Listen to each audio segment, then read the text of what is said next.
Hello everyone, welcome to the SRBPS online classes. Today we will start a new chapter, that is decimals. Students, before explaining that what are the decimals, let us understand first of all the decimal form of fractions. Students, in our previous chapter we have already studied what are the fractions. A fraction represents a part of a collection or a part of a whole in which we have a numerator and as well as denominator. Numerator represents number of parts we have and denominator represents total number of parts in the collection. So here I have taken three fractions. Students, when the fraction in which denominator is 10, 100 or 1000, or we can say that in a power of 10. So they are called as a decimal fraction. They are called as a decimal fraction. We may represent these decimal fractions in decimal form by removing their denominators. Let us understand how. See here students, in denominator, how many zeros we have?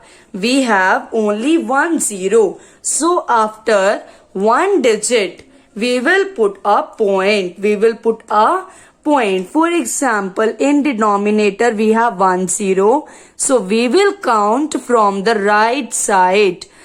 Yes, we will count from the right side. If 10 is there in denominator, so we will count from the right side. After one digit, we will put a point and it is 0. It is represented as 0.2 or 2 by 10 is written as 0.2. Now, how many zeros are there in denominator? 2.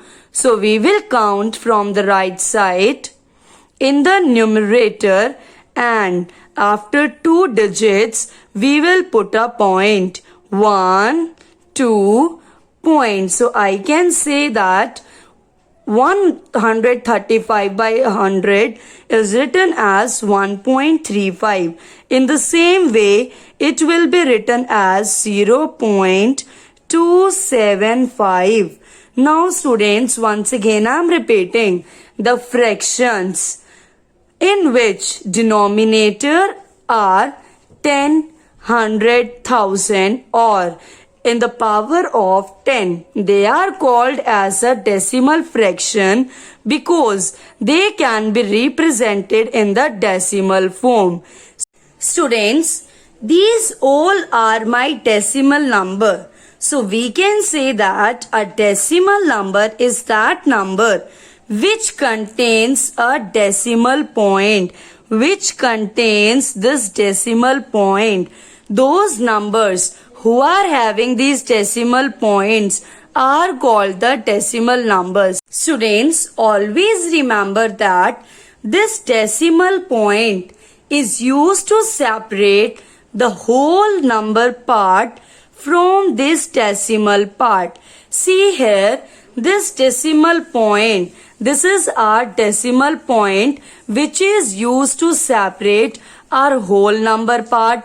The part which is before the decimal is called as a whole number part and the part which is after the decimal is called as a decimal part. So we can say that a decimal point is used to separate whole number part and decimal part. Now student, that question arises, how to read a decimal number?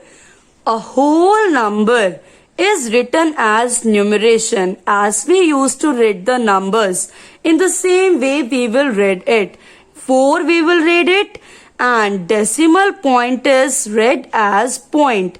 We only speak when we are using a decimal point, then we only speak as a point and this decimal part is read as ordinary numbers. For example, students, if a number which we have, suppose a decimal number is